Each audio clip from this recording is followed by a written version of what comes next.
वह परमात्मा अपने रूप को सरल करता हुआ, क्योंकि सतलोक के अंदर परमात्मा एक बहुत बड़े गुम्बदनुमा एक महल में विराजमान है। उसका अक्षेत्र बहुत बड़ा है, उसके सेंटर में परमात्मा विराजमान है। और सतपुरुष परमेश्वर को इसलिए कहते हैं वो अविनाशी प्रभु है। और सतपुरुष यानी परम अक्षर ब्रह्म कहो चाहे उसको सतपुरुष कहो, उनके एक रोमकूप में इतना प्रकाश है, इतना नूर है, करोड़ सूर्य करोड़ चंद्रमा मिला दे तो भी उनकी रोशनी परमात्मा के एक रोमकूप के प्रकाश के सामने फीकी रहे। वो ऐसा स्वरूप है परमात्मा का, नर आकार है। तो एज इट इज यदि प्रभु यहाँ आ जाएं तो हम कुछ नहीं देख सके, हमारी आंखें बंद हो जाएं। जैसे उल्लू सूर्य के प्रकाश को और सूर्य को नहीं देख सकता, तुरंत ऑटोमेटिकली बंद हो जाती उसकी आंखें। तो उस परमेश्वर के उस नूर को हम चरम दृष्टि से नहीं देख सकते, नहीं सहन कर सकते। इसलिए वो परमेश्वर अपने रूप को सरल करके हल्का तेज पुंज का, जैसे परमेश्वर की महिमा को आदरणीय गरीबदास साहिब जी ने ब्रह्म वेदी में कहा कि तेज पुंज अन्य दे धर कर इस विध हमको भेंट ही, इस तरह हमको मिलते हैं, अपने रूप को सरल करके आता है। और वह कबीर देव परमात्मा, वो कबीर देव, वो कबीर साहब, कबीर परमेश्वर यहाँ विद्युत के समान क्रीड़ा करता हुआ भक्तों को, अच्छी आत्मा को, पुण्यात्मा को प्राप्त होता है। और वो परमात्मा तीसरे मुक्ति धाम में विराजमान है, वहाँ एक देशीय है। इस प्रकार वो परमात्मा हमें ज्ञान का उपदेश देते हैं, हमें यथार्थ ज्ञान देते हैं। तो परमात्म तत्व को, परमात्म तत्व अर्थात अपनी जानकारी परमेश्वर स्वयं ही देने के लिए आते हैं। श्रीमद् भगवत गीता अध्याय नंबर 4 के श्लोक नंबर 32 में बताया कि गीता ज्ञानदाता कह रहा है कि मैंने जो गीता अध्याय नंबर 4 के श्लोक 25 से लेकर 31 तक जो भी जानकारी दी है कि कोई तो देवताओं की पूजा करता है, कोई योग अभ्यास ही करता है, कोई स्वाध्याय ही करता है, कोई अहिंसावादी तीक्ष्ण व्रत ही करता है, मुंह पर पट्टी बांध कर नंगे पैरों घूमना ही अपना कर्म समझता है, अच्छा भक्ति मार्ग समझते हैं। और ये सभी साधक अपनी अपनी साधनाओं को पाप नाशक जानते हैं, क्योंकि यदि वो अपनी साधना को वो ठीक ना समझें, अच्छी ना समझें तो साधना बंद कर देंगे, कर ही नहीं सकते। इसलिए वो अज्ञानतावश अपनी अपनी साधनाओं को पाप नाशक जानकर ही कर रहे हैं, उसको ऐसा जानते हैं।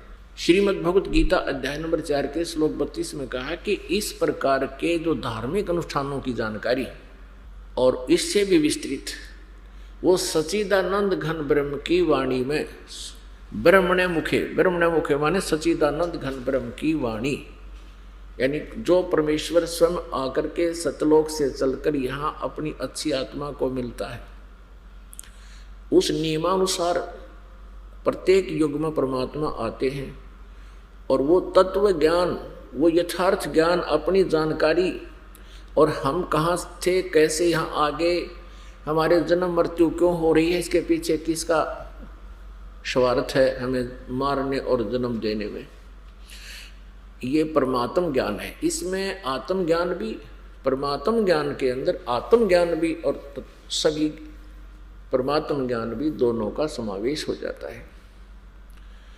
तो उस परमेश्वर ने आके हमें जानकारी दी है कि तुम यहाँ के निवासी नहीं हो, ये पृथ्वी लोक सबसे घटिया स्थान है। यहाँ पर कभी फ्लड आ जाती है, कभी गर्मी सताती है, कभी इतना अकाल गिर जाता है, त्राही त्राही मच जाती है, टक्कर मार मार कर मर जाते हैं, कहीं साइक्लोन आ जाते हैं, कभी भूकंप आ जाते हैं, कोई दुर्घटना मर जाते हैं, कई महामारियों के अंदर नष्ट हो जाते हो। किसी का पुत्र मर रहा है, किसी की पुत्री मर गई है, किसी की बेटी विधवा हो गई है, किसी का कुछ हो गया, किसी के हाथ कट गया, किसी की आंखें फूट गई। कोई पशु पक्षी बनकर कितना घोर कष्ट उठा रहे हो। ये लोग ठीक नहीं है, ये स्थान ठीक नहीं है। तुम इसको व्यवस्था अनुसार विवश होकर के, आपके पास कोई विकल्प नहीं था, इसलिए आप जी ने इस प्रोसेस को, मरने और जीने को, दुर्घटनाओं को और किसी प्रकार की प्राकृतिक आपदाओं को आपने स्वीकार कर लिया कि ऐसा यहाँ होता ही है, होता ही रहेगा। मर गए वो मर गए, हम ठीक हैं। परमात्मा ये बताते हैं कि वो मर गए जो किसी भी कारण से मृत्यु को प्राप्त हुए हैं, क्या वो भी तो आप ही की तरह रह रहे थे और वो मृत्यु को प्राप्त हो गए। आप अपने आप को कुशल मान रहे हो। आपने उनसे अलग कौन सा भिन्न, अलग से कौन सा और प्रोटेक्शन का जो तरीका अपना लिया है, आपने कौन सा साधन अपना लिया जिससे आप उस आपदाओं में नहीं आओगे जो पहले वाले आ चुके। यहां हमारे पास कोई उत्तर नहीं है, क्योंकि हम विवश हैं। परमात्मा हमें याद दिलाने आए थे, आते रहते हैं कि तुम सतलोक के रहने वाले हो। सतलोक में बुढ़ापा और मृत्यु नहीं होता, सदा युवा रहते हो, निरोग शरीर रहता है, स्वस्थ रहते हो, कोई बीमारी नहीं। उसको अनामय देश भी कहते। अनामय का अर्थ होता है रोग रहित। आमय माने बीमारी, अनामय माने बीमारी ना हो जिसमें, यानी स्वस्थ, अनामय। तो पुण्यात्मा, हम उस लोक में रहा करते, हम कभी वृद्ध नहीं होते थे, हम कभी मृत्यु को प्राप्त नहीं होते थे। और यहाँ हमारे ऊपर ये दोनों ही कहर टूटते हैं। हम वृद्ध भी होते हैं और मृत्यु भी होती है, जो हमें पसंद बिल्कुल नहीं। तो इसका विकल्प बताया परमात्मा ने कि तुम ये साधना करो, ये क्रियाएं प्रारंभ करो जो मैं तुम्हें बताने आया हूं। इसके करने से फिर आप सदा के लिए जरा और मरण से छूट जाओगे। जरा मीन बुढ़ापा, वृद्धावस्था, और मरण मीन मृत्यु। तुम जरा और मरण से छूटना चाहते हो तो जैसे मैं तत्व ज्ञान में बता रहा हूं ऐसे साधना कीजिए। गीता ज्ञान दाता ब्रह्म भी इसी बात का समर्थन कर रहा है। श्रीमद् भगवत गीता अध्याय नंबर 7 के श्लोक नंबर 29 में, 29 में गीता ज्ञान दाता अर्जुन के माध्यम से हम सभी को संदेश दे रहा है कि जो व्यक्ति जरा और मरण से छुटकारे के लिए प्रयत्न करते हैं, साधना करते हैं, वे उस ब्रह्म से यानी तत्व ब्रह्म से और पूरे अध्यात्म ज्ञान से और सभी प्रकार के कर्मों से परिचित हैं। मैं तो तुम्हें बता रहा हूं, गीता जी अध्याय नंबर 4 के श्लोक नंबर 34 में कहा कि अर्जुन उस ज्ञान को जिसको परमात्मा स्वयं अपने मुख कमल से उच्चारण करके सुनाता है, इसलिए गीता जी अध्याय नंबर 4 के श्लोक नंबर 32 में उसको ब्रह्मणे मुखे कहा है। और इन अनुवादकर्ताओं ने अज्ञानतावश इसका अर्थ गलत कर दिया। ब्रह्मणे मुखे का अर्थ कर दिया वेद की वाणी। नहीं, ब्रह्म माने परमात्मा, और परमात्मा का अर्थ वेद करना अज्ञानता का सूचक है। जैसे राजा और एक राजा का विधान होता है, संविधान। जहां राजा का प्रसंग हो और वो प्रसंग को ना समझकर अनुवाद करता, राजा का अर्थ संविधान कर देता है कि संविधान की वाणी में अर्थ लिखना था, वहां राजा की वाणी में राजा का आदेश ना लिख करके संविधान की वाणी लिखता है तो वो गलत कह रहा है, क्योंकि राजा का अर्थ संविधान नहीं होता, ब्रह्म का अर्थ प्रभु होता है, इसका अन्य अर्थ नहीं होता।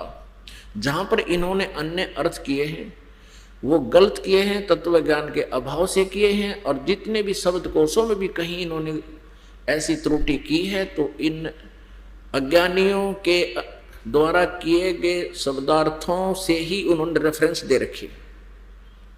शब्द कोशों में भी लिखा है कि ऐसा अनुवाद उस गीता अध्याय इतने में किया हुआ, इसलिए मैं भी शब्द कोश में उसी के आधार से इसका अर्थ ऐसा कर रहा हूं, तो वो गलत कर दिया। शब्द कोश भी गलत बना दिए, शब्दार्थ गलत हो गए। तो यहां सच्चिदानंद घन ब्रह्म की वाणी में जो ज्ञान विस्तार से कहा गया सभी धार्मिक अनुष्ठानों यज्ञों के बारे में, वो तत्व ज्ञान है। श्रीमद् भगवद गीता अध्याय नंबर 4 के श्लोक नंबर 34 में कहा कि उस तत्व ज्ञान को तू तत्वदर्शी संतों के पास जाकर समझ, उनको दंडवत प्रणाम करने से, कपट छोड़कर नम्रता पूर्वक प्रसन्न करने से वह तत्वदर्शी संत आपको तुझे परमात्म तत्व की जानकारी देंगे। वह तत्वदर्शी संत तुझे उस परमात्म तत्व की, परम अक्षर ब्रह्म की जानकारी देंगे। उनसे सुन, उनसे पूछो। इससे एक बात तो ये स्पष्ट हो गई कि गीता ज्ञानदाता उस परमात्म तत्व से परिचित नहीं है। उसने ऑप्शन छोड़ दिया, उसने कह दिया है कि उस तत्वदर्शी संत बताएंगे। तो यहां गीता अध्याय नंबर 8 के श्लोक नंबर 1 में अर्जुन ने पूछा, फिर किम तत्ब्रह्म और किम अध्यात्म और किम कर्म पुरुषोत्तम अधिभूत च अधियज किम प्रोक्तम। उसमें लिखा है कि अर्जुन कहता है फिर वो तत्ब्रह्म कौन है, वो क्या चीज है तत्ब्रह्म, और क्या यह जातम है, और वो कर्म क्या है। आगे इसका उत्तर देता है संक्षिप्त में 8वें अध्याय के 3रे श्लोक में कि वो परम अक्षर ब्रह्म है। वो तत्ब्रह्म कौन है जिसको जानकर फिर प्राणी केवल जरा और मरण से ही छूटने का प्रयत्न करते हैं। 8वें अध्याय के 3रे श्लोक में बताया कि वो परम अक्षर ब्रह्म है, वो गीता ज्ञानदाता से अलग परमेश्वर है। तो गीता अध्याय नंबर 7 के श्लोक नंबर 29 में कहा है गीता ज्ञानदाता ने कि मेरे आश्रित होकर मैं जो तुझे संदेश दे रहा हूं कि तत्वदर्शी संत की खोज कर, दंडवत प्रणाम कर, नम्रता पूर्वक उनसे प्रसन्न करो। फिर वो तत्वदर्शी संत उस सच्चिदानंद घन ब्रह्म की वाणी, उनके मुख से उत्तरित वाणी में जो तत्व ज्ञान है, परमात्म ज्ञान है, उसको बताएंगे। तो मेरे इस ज्ञान को आश्रित करके जो जरा मरण मोक्षाय यतन्ति ते,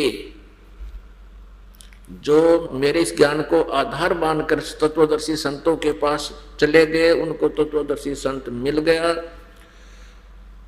तो वो क्या करते हैं, वे तत्ब्रह्म तथा तत्ब्रह्म से संपूर्ण अध्यात्म से ज्ञान से, आध्यात्मिक ज्ञान से यानी तत्व ज्ञान से और सभी कर्मों से को जानते हैं, जानने वाले हैं, उनको जान चुके। तभी तो वो केवल जरा और मरण से छूटने का ही प्रयत्न कर रहे हैं। तो पुण्यात्मा, परमेश्वर ने आकर हमें ज्ञान दिया है, हमें बताया है कि तुम यहां पाप इकट्ठा करके काल के जाल में फंसे रहते हो, तुम्हें शुभ कर्मों की जानकारी नहीं है, सत साधना से आप परिचित नहीं हो, क्योंकि यथार्थ भक्ति मार्ग से यानी पूर्ण परमात्मा परम अक्षर ब्रह्म से, उसके पाने की विधि से, सतलोक जाने की विधि से परमेश्वर कबीर जी के अतिरिक्त या उन महापुरुषों को जिनको परमात्मा अपने विधान अनुसार, अपने गुण अनुसार, अपनी महिमा के अनुसार आकर मिलते हैं। जैसे अभी आपने ऋग्वेद मंडल नंबर 9 सूक्त नंबर 86 मंत्र 26-27, ऋग्वेद के ही मंडल 82 मंत्र 1-2, ऋग्वेद मंडल नंबर 9 के ही सूक्त 82 मंत्र 1-2-3, ऋग्वेद मंडल नंबर 9 सूक्त 96 के 16 से 21 तक, और ऋग्वेद मंडल नंबर 9 सूक्त 20 मंत्र 1 तक 1 में। इसी प्रकार ऋग्वेद मंडल नंबर 9 सूक्त नंबर 1 मंत्र 8 और 9 में ये स्पष्ट किया है कि वो परमात्मा कैसी लीला करता है।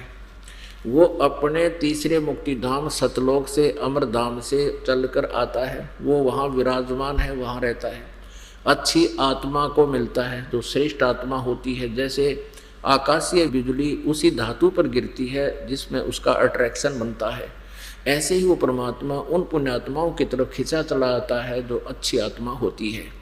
उनमें से कौन कौन है? आदरणीय धर्मदास साहिब जी, आदरणीय मुरुखदास साहिब जी, आदरणीय नानक साहिब जी, आदरणीय दादू साहिब जी, आदरणीय गरीबदास साहिब जी, आदरणीय गीसा दास साहिब जी खेखड़ा वाले, आदरणीय गरीबदास साहिब जी छुड़ानी वाले हरियाणा वाले, और आदरणीय नामदेव जी। ऐसे महापुरुषों को तो बहुतों को मिले हैं, लेकिन हमारे पास जो प्रमाणित से हैं उनमें से विशेष कर ये आधा दर्जन के करीब तो दास को उनका जानकारी है।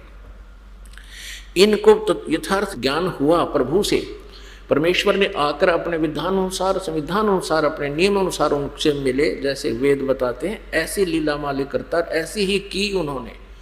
वेद तो इस दास ने अभी देखे हैं 2-4 वर्ष से, और ये लीला 600 वर्ष पहले परमात्मा ने की हुई है, और प्रत्येक युग में उन्होंने की है। वो स्वयं अपना प्रमाण दे रहे हैं अपनी सच्चिदानंद घन ब्रह्म की वाणी में, अर्थात कबीर वाणी में, कि वो परमात्मा ऐसे करता है, वो ऐसे ही उन्होंने किया हुआ है।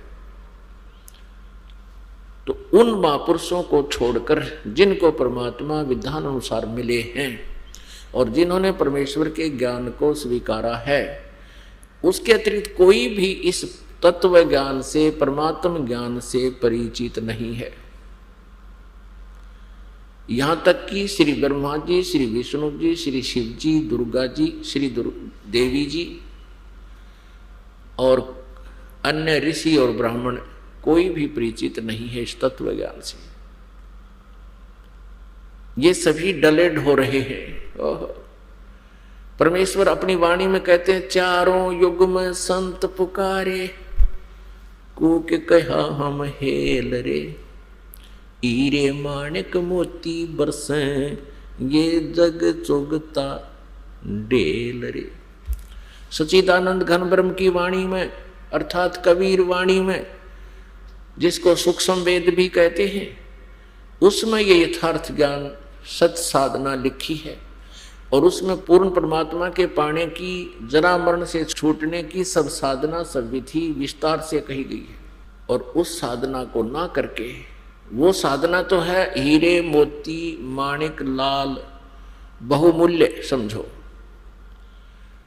और ये जग चुगता ढेल रे। ढेल माने कंकर, डले ढेले, डले इकट्ठे कर रहे हैं, ये कंकर पत्थर इकट्ठी कर रहा है। आन उपासना, जो सच्चिदानंद घन ब्रह्म की वाणी में जो साधना वर्णित है उस तत्व ज्ञान में, उसके अतिरिक्त जो भी साधना, जो भी नाम जाप आप जी कर रहे हो, वो कंकर पत्थर कौड़ी इकट्ठी कर रहे हो, हीरे मोती लाल जान के, ये आपको भूल लगी हुई है। इस भूल को मिटाने के लिए परमात्मा स्वयं आते हैं, कहते हैं, चारों युग में संत पुकारे, कूक कहा हम हेल रे, हीरे माणिक मोती बरसे, ये जग चुगता ढेल रे।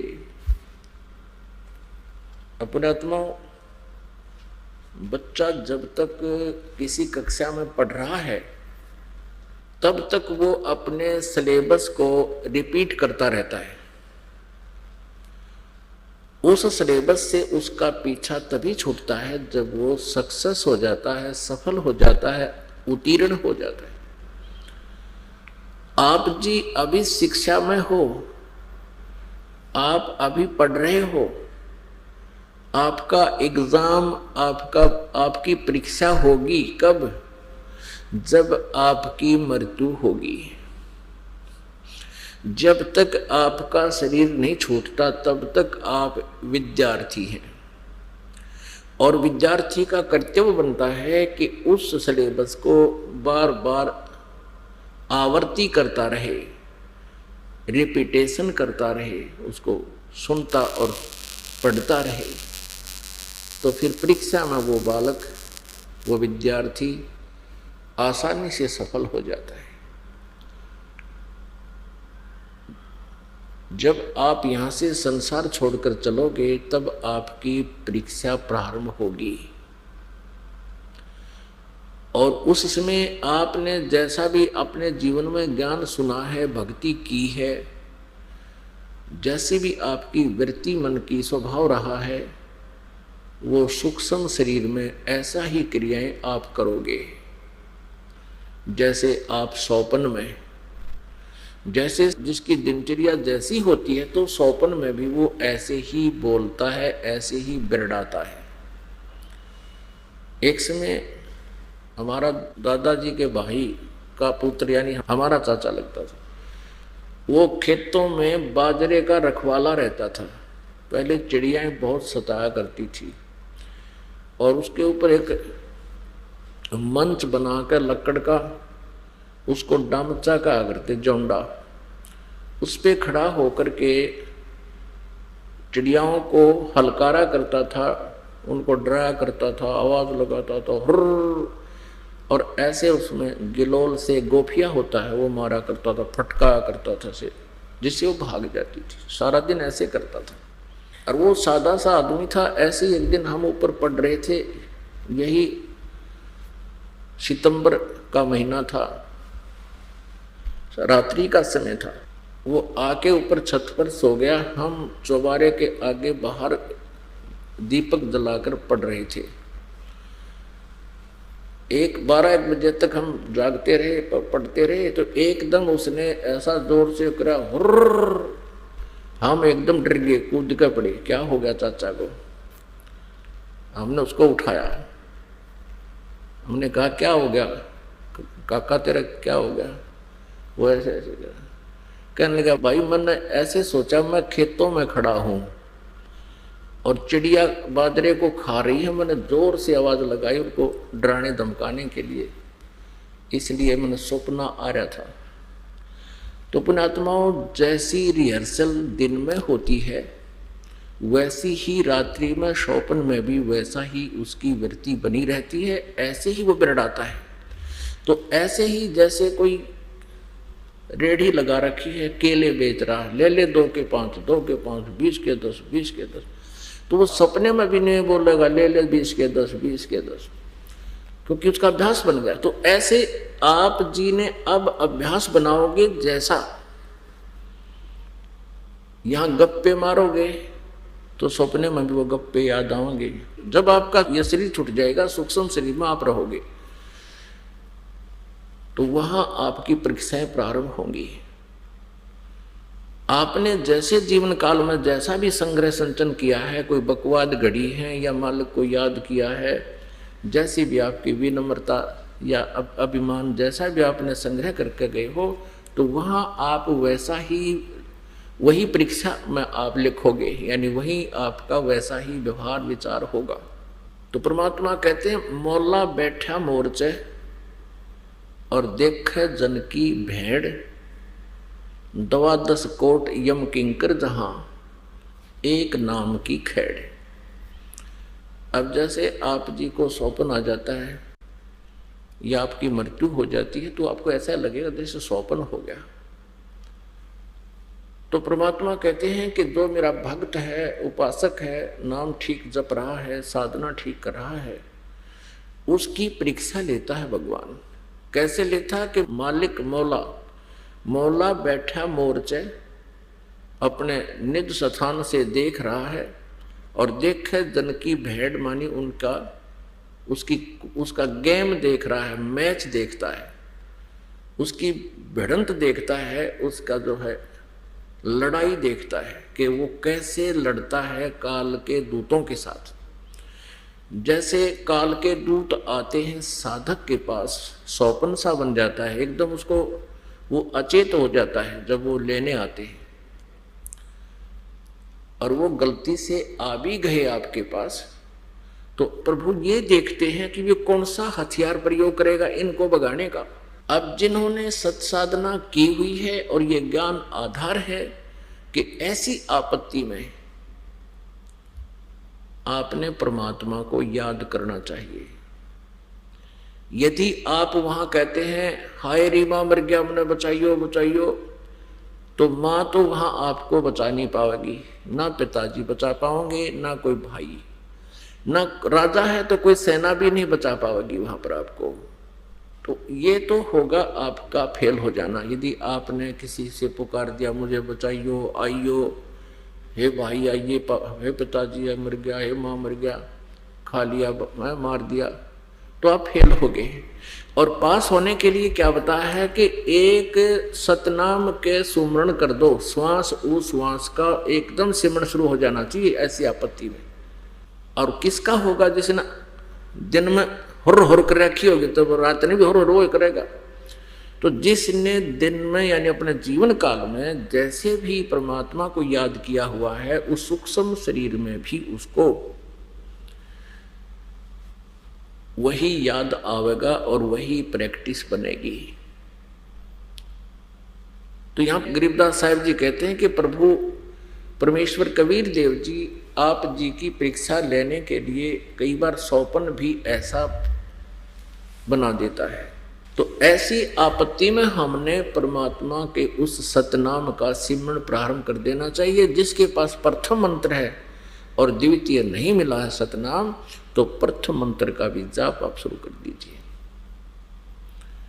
उसी समय भी यम के दूत किसी भी प्रकार की जो आपके ऊपर आपत्ति काल डालना चाहेगा वो नहीं डाल पाएगा, आप सुरक्षित रहोगे। तो ये आपका पास होना होगा।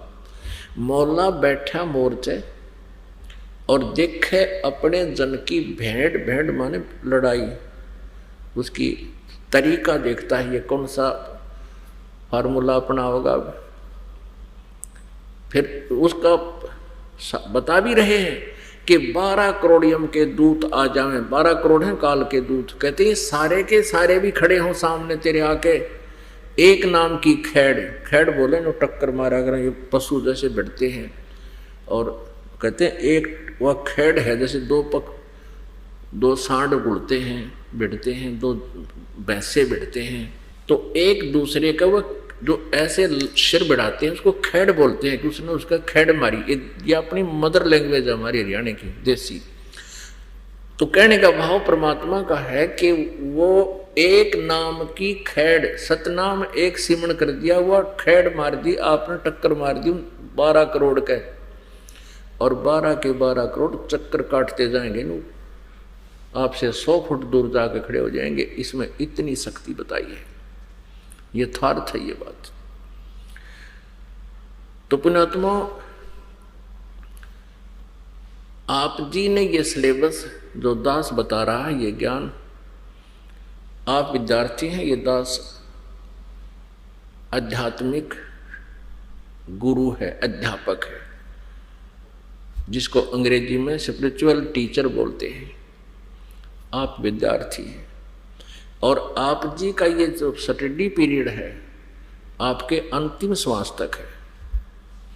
राम नाम रटते रहो, राम नाम रटते रहो, जब तक घट में प्राण, कब हो तो दीन दयाल के भनक पड़ेगी कान। अंतिम सांस तक है। ये तो सूक्ष्म वेद में थी ये वाणी है। और यजुर्वेद अध्याय नंबर 40 के श्लोक मंत्र नंबर 15 में वायु अनिलम अथ इदम अमृतम भस्मांतम शरीरम ओम कर्तु समर केलवे समर और कर्तुम समर। ओम नाम का जाप वायु अनिलम यानी श्वास उश्वास के साथ, जब तक तेरे शरीर का अंत ना हो भस्मांतम शरीरम, तब तक ओम कर्तु समर किलवे समर कर्तुम समर, ओम नाम का जाप। क्योंकि वेदों में ब्रह्म तक की साधना का ही स्पष्ट वर्णन है और परम अक्षर ब्रह्म की साधना के लिए ऑप्शन है। यजुर्वेद के 40वें अध्याय के मंत्र 10 से लेकर 13 में बताया है कि जो ज्ञान परमात्मा के विषय में तत्वदर्शी सन देते हैं उनको उन्हीं से सुनो, यानी वेद ज्ञान दाता और गीता ज्ञान दाता एक ही है। तो उसने ऑप्शन छोड़ दिया है कि उस पूर्ण परमात्मा के पाने के लिए तो तत्वदर्शी संतों से ही आपने वो ज्ञान श्रवण करना पड़ेगा, सुनना पड़ेगा। तो कहने का भाव यह है कि सूक्ष्म वेद में भी यही बताया है कि नाम उठत नाम बैठत नाम सोवत जागबे, नाम खाते नाम पीते नाम से ती लागबे, यानी चलते फिरते उठते बैठते खाना खाने की तैयारी करते हो तो उस समय 2-4 नाम साथ में ले ही ले, चलते हो फिरते हो रास्ते में जब भी दाव लग जा बहुत बहुत याद करे परमात्मा के इस संदेश को। ठीक है, संसारिक टेंशन तो हमारे आजीवन बनी ही रहेगी, यदि काल न बना रखा है हमें यहाँ फंसाए रखने के लिए कि कहीं ये परमात्मा ना बदले। और हमें ये भी मालूम होना चाहिए अध्यात्म ज्ञान के आधार से, उस तत्व ज्ञान के आधार से कि जो आपके भाग्य में लिखा है वो तो स्वाभाविक होगा ही होगा। फिर आपको ये भी याद रहना चाहिए कि आप पूर्ण परमात्मा की शरण में हो। यदि आपके भाग्य में कोई भयंकर आपत्ति है, यदि आप सद साधना कर रहे हो, नाम का सिमरन भी कर रहे हो, मर्यादा में रह रहे हो, वो आपदा आपके भाग्य में है, कर्म प्रारब्ध कर्म में है तो भी नहीं होगी, क्योंकि हम उस समर्थ की शरण में हैं। तो ये इन ज्ञान के आधार से आप टेंशन को हल्का करके फिर नाम पर जोर दे सकते हो और ऐसे आप बार बार याद करके भगवान की भक्ति चलते फिरते उठते बैठते बस में सफ़र कर रहे हो। पहले हम क्या करते थे, दूसरे साथी जो बैठा होता सीट पर, कहाँ से आए हो, कहाँ जाओगे, क्या करते हो, कितने बच्चे हैं, आपका क्या व्यवसाय है, फिर कोई राजनीति की बातें छेड़ देते थे, यानी 2 घंटे वेस्ट करते थे। अब हमने ना तो ये पूछना कि आप कहाँ जा रहे हो, बस का पता ही है रास्ते में उधर जा रहा है तो कहीं ना रास्ते में उतरेगा या लास्ट तक चला जाएगा। अपना नाम आपके पास है, माला छोटी सी जेब में रख है, माला ना हो तो भी कोई ज़रूरी नहीं, अपना श्वास उश्वास का सेवन या वैसे मंत्र, अगर सीट मिल जाती है तो बैठ के और अगले डंडे पर सिर और मुँह कर ले नीचे ने, अपना मंत्र करता जा, न बोलना अगले वाले से, न पिछले वाले से, न बराबर वाले से, और न झांकी में देखना खिड़की में क्या आ गया क्या जा रहा है, ये वही ढूंढ वही मकान वही पेड़ पौधे दूर की दूर देख लो और कुछ भी ना दिखा उसमें। तो इस प्रकार हम कितना सदुपयोग कर सकते हैं इस मालिक के भक्ति और भगवान के नाम का। इस ज्ञान से आप अपनी भक्ति ढेर कर सकते हो, अनमितता कर सकते हो, अमित यानी जिसके कोई वार पार ना हो, इतनी भक्ति कर सकते हो। और फिर एक सीमेंट श्वास का कितना कीमती है। आप असंख्य युगों से यहाँ कर्जवान बन गए हो इस काल भगवान के, क्योंकि आप इसके इस पृथ्वी रूपी विमान में सवार हैं और ऊपर स्वर्ग भी इसी का विमान है। ये सभी घूम रहे हैं, चल रहे हैं। इसने अपनी भक्ति शक्ति से ये विमान परमात्मा से ले रखे हैं और इनमें जो भी बैठकर सवारी कर रहा है, यात्रा कर रहा है, ट्रैवल कर रहा है, उसका कर्जा इन आप जी ने देना पड़ेगा। यो आपके अकाउंट में लिखता रहता है ऑटोमेटिकली एक सेकंड का। तो आप कितने दिन हो गए इसमें सफ़र करते हैं ना, फिर इस जो आप इसका कर्जा नहीं दे पाते हो, इसका जो आपके ऊपर लोन है वो वापस नहीं कर पाते हो, तो फिर आपको गधे कुत्ते बनाकर ये यातनाएं देता है। हम कितने कर्जवान हो गए, आपका अकाउंट आपको बता दिया जाता है तो हार्ट अटैक हो जाए आपका आज, आपके ऊपर इतना कर्ज है, यानी आपके संचित कर्म शुभ और अशुभ जो वहां रखे हुए हैं इस काल के न्यायाधीश के पास, उनकी बहुत बड़ी संख्या है।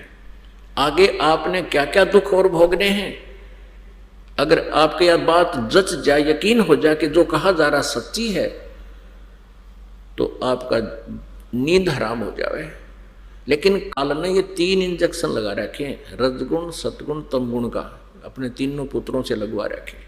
इससे आप सुनते भी रहते हो, परमात्मा आकर बताते भी रहते हैं, हमारे जैसे दासों के द्वारा भी आपके कानों के पास आवाज़ खड़खड़ाते रहते हैं, ये दस्तक दिला रहे हैं आपको, लेकिन आप विश्वास नहीं कर पाते हो कि सचमुच हम कुत्ते और गधे और सुअर भी बन जाएंगे।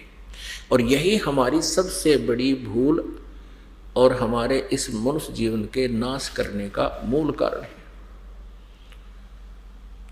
तो वो परमात्मा आकर हमें याद दिलाता है कि तुम कितने कर्जवान हो गए हो, उस कर्ज को उतारने के लिए एक श्वास का सिमरन कितना वैल्यूएबल है। ये लाल है, एक लाल आज 1 लाख करोड़ का हो रहा होगा। पहले लाख टकेगा तो पहले हम बता थे लाख, 1 लाख का सैकड़ों वर्ष हजारों वर्ष पहले 1 लाख रुपए कीमत बताते थे। आज तो ये करोड़ों का हो, करोड़ों से भी ज्यादा हो रहा होगा, कई लाखों का। तो ऐसी कीमत समझो एक श्वास के सिमरण की, सतनाम के सिमरण की मर्यादा में रहते हुए, मर्यादा खंड करके, नाम भंग करके, गुरु से विमुख होके इसका सिमरण कितना ही करते रहना, कोई लाभ नहीं होगा। तो गुरु मर्यादा में रहते हुए गुरु पूरा बना करके, क्योंकि पूरा गुरु इस पृथ्वी पर और नहीं है, ये अभिमान ना समझना, ये तत्व ज्ञान समझना। इस दास के अतिरिक्त कोई भी 21 ब्रह्मांड में इस तत्व ज्ञान से परिचित नहीं है और अधिकारी नहीं है इस मंत्रों के देने का जो मोक्षदायक है, जो दास के पास उपलब्ध है, और इस दास के अतिरिक्त इस पृथ्वी पर किसी के पास नहीं है। यदि इस दास से, मुझसे ये भेद प्राप्त करके मनमुखी कोई दान नाम देने लग जाता है तो वो पापी है, अपराधी है, वो परमात्मा का शत्रु है, आपका भी शत्रु है, क्योंकि वो डुप्लीकेट अनऑथराइज्ड लाइसेंस बना रहा है, आपको नाम देकर वो आपका जीवन नष्ट कर रहा है। तो उनसे भी सतर्क रहना आप जी। तो कहने का भाव ये, परमात्मा ये बताना चाहते हैं कि एक श्वास उस श्वास का जो सिमरण है, क्या बताते हैं, सतनाम पालड़े रंग होरी हो। सतनाम 2 मंत्र का है, श्रीमद् भगवत गीता अध्याय नंबर 17 के श्लोक नंबर 23 में इन 3 मंत्रों का संकेत है और इन्हीं के जाप का निर्देश है। ओम तत्सत इति निर्देश है ब्रह्मण त्रिविध समर्थ है। ब्रह्मण माने सच्चिदानंद घन ब्रह्म के पाने का। ओम तत्सत इस 3 मंत्र के जाप का जो 3 प्रकार से त्रिविध है, 3 प्रकार से इसका सिमरण होता है, इसी का निर्देश है। निर्देश माने नथिंग एल्स, अग्रम मग्रम खती खत्म कर दी कि ये निर्देश है, ये डायरेक्शन है और कुछ भी नहीं है। ओम तो सीधा ब्रह्म का सार्वजनिक है, उसने कर दिया अपना मंत्र। तत् और सत ये सांकेतिक है। तो सतनाम ये 2 मंत्र से बनता है, एक ओम और दूसरा ये तत्, ये 2 अक्षर का सतनाम है। ये तत् भी सांकेतिक है, ये दास बताएगा, वो और मंत्र है। इन दोनों से को मिला करके सतनाम बनता है। तो क्या बताते हैं कि सतनाम पालड़े रंग होरी हो, यानी एक तराजू के, ये ताखड़ी होती है, अंग्रेजी में उसको बैलेंस बोलते हैं, उसके एक पलड़े में तो एक श्वास का सिमरण की वैल्यू रख दी जाए, सतनाम के एक सिमरण की वैल्यू कीमत। और दूसरी तरफ कहते हैं ये 14 लोक चढ़ावे। 14 लोकों में कौन कौन से है? विष्णु जी का लोक, शिव जी का लोक, ब्रह्मा जी का लोक, ब्रह्मलोक, और दुर्गा का लोक और ये अतल उतल ये सारे सब ये 14 लोक चढ़ा दे, रख दे दूसरे पलड़े में। और 3 लोक, पृथ्वी लोक, स्वर्गलोक और पाताल लोक, ये तो पासिंग रखे। पासिंग क्या होती थी पहले पुराने हमारी मदर लैंग्वेज हरियाणा की मातृभाषा में, पासिंग किसे बोलते थे? जैसे किसी की तखड़ी में, जैसे सौदा लेने आता था व्यापारी। इस दास का जन्म किसान परिवार में हुआ, तो ये बनिए लोग आते थे, कोई गेहूं तोलता था, कोई बाजरा ले जाता था, तोलते थे तखड़ी में। और वो सबसे पहले उस बैलेंस को, तखड़ी को ऐसे चेक करता था इसमें कोई एरर तो नहीं है। यदि उसमें कोई एरर होती, मान ले एक पलड़ा ऊंचा एक नीचा हो जाता और वो डंडी ऐसे डंडी होती थी, उसको पकड़ के ऐसे करते थे, तो वो उसको ठीक करता था, बैलेंस बनाता था। उसके लिए क्या करता था, उसी कनक मत है, जैसे गेहूं तोल रहा है तो गेहूं से ही एक मुट्ठी गेहूं उठाए और उस साइड में रख देता था जिधर का पलड़ा ऊंचे ऊपर को हो जाता था, ऐसे होता, फिर वो बैलेंस हो जाता था।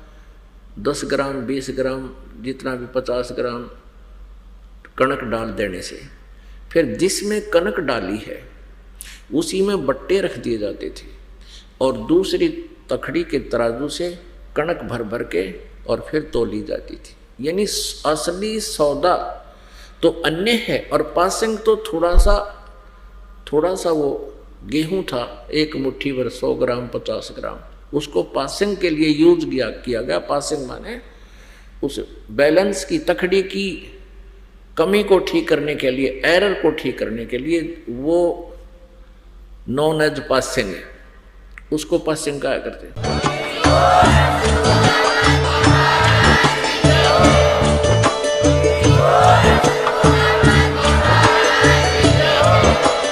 आप सुन रहे थे जगत गुरु तत्वदर्शी संत रामपाल जी महाराज जी के मंगल प्रवचन। अधिक जानकारी के लिए विजिट कीजिए हमारी वेबसाइट www.jagatgururampalji.org। संत रामपाल जी महाराज जी के शुभ आशीर्वाद से पूरे विश्व भर में 500 से भी ज्यादा नाम दीक्षा केंद्र हैं, जिन पर संत रामपाल जी महाराज जी द्वारा ऑनलाइन निशुल्क नाम दीक्षा दी जा रही है। अपने नजदीकी नाम दीक्षा केंद्र का पता करने के लिए संपर्क करें 8222880541।